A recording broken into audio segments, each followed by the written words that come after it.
Around the year 1810, Chief Lalsavunga Silo arrived at a hill range known as Limen. Conflict followed, as it often did in those times. 10 years later, the journey continued again.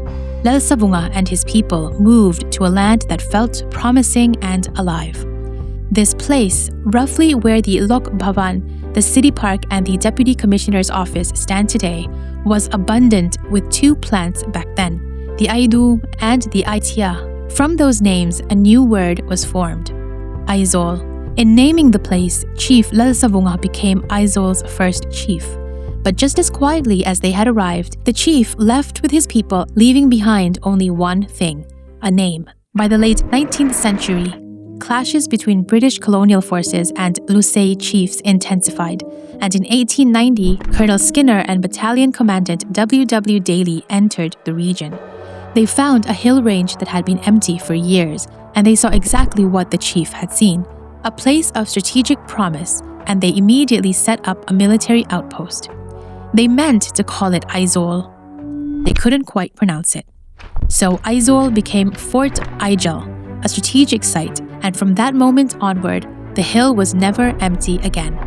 Aizawl passed from one superintendent to another.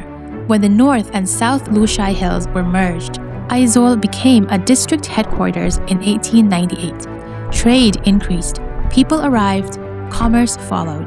But all through India's independence, through the years of being the Mizo District Council, through decades of change and turbulence, including the deep wounds of insurgency, the place still carried the wrong name.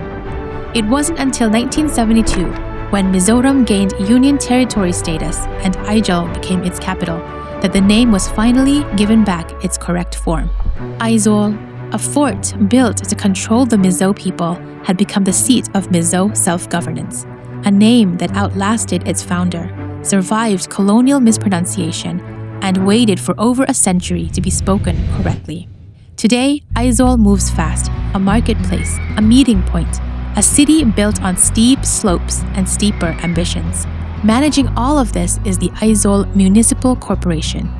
The AMC carries a mandate as complex as the city itself. Their work is unglamorous and essential, and together with its people, the AMC works to ensure that the city continues to grow in ways that are safe and worthy of its name. Since 2023, the AMC has held the reins of Aizawl Day, a day set apart to bring the city together. Speeches that retell its history, stalls that celebrate local artisans. Aizawl Day reminds us how far the city has come, how much it has endured.